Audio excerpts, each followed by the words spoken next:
Évangile de Jésus-Christ selon saint Jean.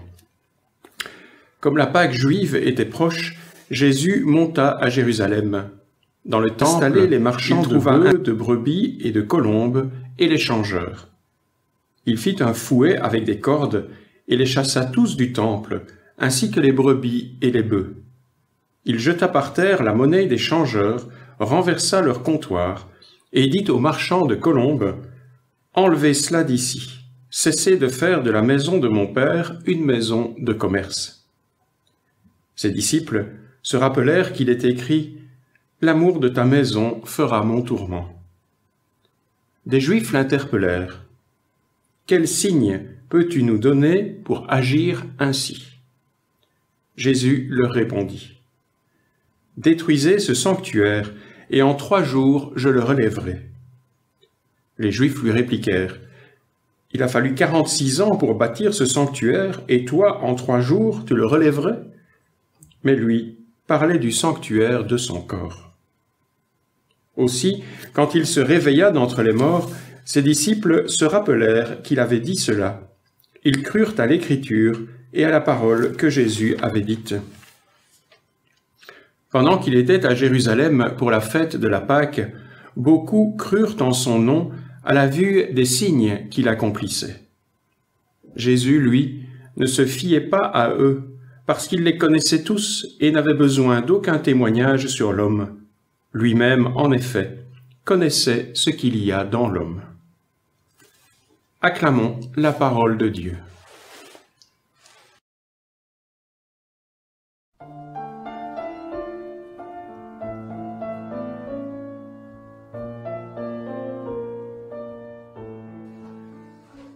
Frères et sœurs, il est beaucoup question de signes dans les textes de ce dimanche.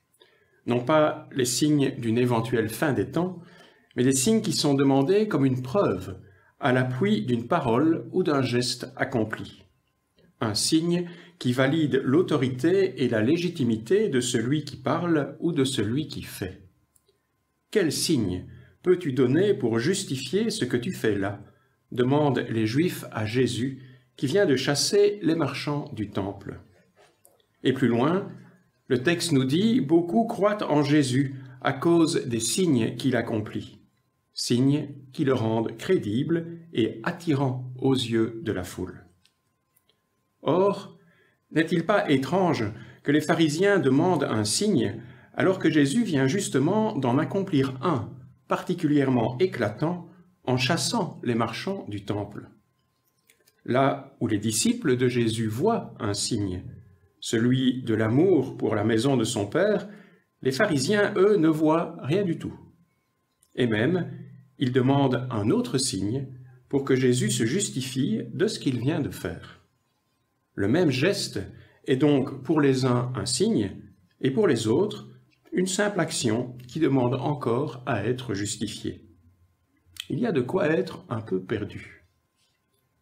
Mais, tout compte fait, qu'est-ce qu'un signe? Et comment en reconnaît-on un lorsqu'il se produit? Un signe est toujours là pour montrer quelque chose. Il n'est pas là pour lui-même, mais pour indiquer une direction, un sens, qui pointe vers ce qui est intéressant, vers ce qu'il faut voir, vers ce qui mérite le détour ou qui vaut le voyage, mais qui, sans ce signe, passerait inaperçu. Dans notre contexte, c'est particulièrement vrai de la présence de Dieu. Dieu, on ne le voit pas, on ne le touche pas, on ne l'entend pas. Sa présence n'a donc rien d'évident. Elle ne peut se découvrir, se reconnaître que par des signes qui montrent où il est et comment il est présent. Une nuée, un tremblement de terre, une brise légère.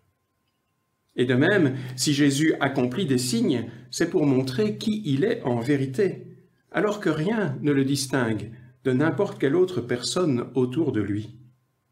Comment savoir si Jésus est un simple mortel, le Messie ou même le Fils de Dieu? Ce n'est pas inscrit sur son front. La seule façon pour lui de le montrer, et pour ses contemporains de le comprendre, c'est que des signes viennent indiquer cette identité véritable qui est la sienne, mais qui ne se voit pas. Mais du coup, vous comprenez tout de suite où est le problème.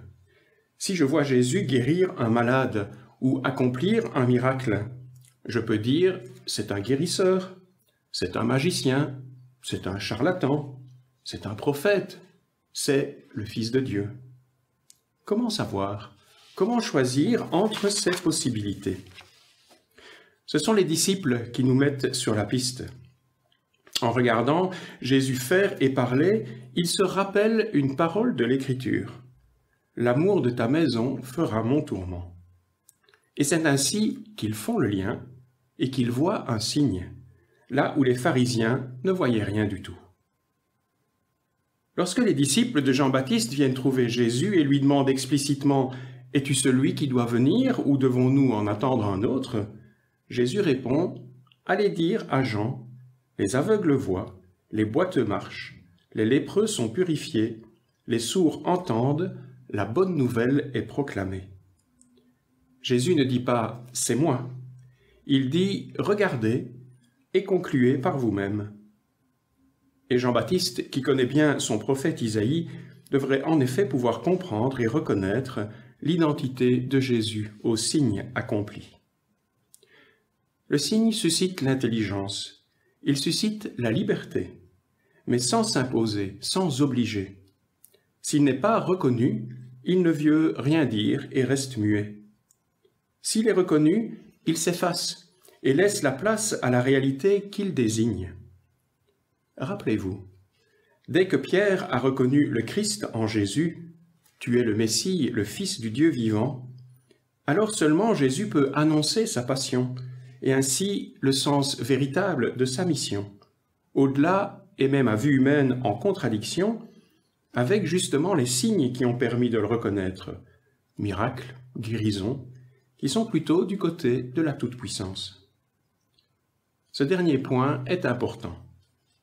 Le signe s'efface lorsqu'il a accompli son rôle et sa fonction. Vous connaissez certainement le dicton « Quand le sage montre la lune, l'imbécile regarde le doigt ». Eh bien, par rapport aux signes donnés, vous avez deux maladies assez répandues qui nous guettent. La première, c'est celle du scepticisme, qui ne voit jamais de signes, nulle part. Jésus peut dire ce qu'il veut et faire tous les miracles du monde, le sceptique n'y verra jamais matière à s'interroger. Un aveugle guéri? Ce n'est jamais qu'un aveugle qui est guéri. Les malades guérissent tous les jours, non? La seconde maladie, à l'autre extrême, c'est ce que j'appellerais la signolatrie. Ces gens qui voient des signes partout, à tort et à travers, à qui il en faut toujours davantage, toujours à l'affût. Rien n'arrive quand même par hasard, non? Les uns ne voient qu'un simple doigt, les autres voient des doigts partout, mais ni les uns ni les autres ne regardent la lune.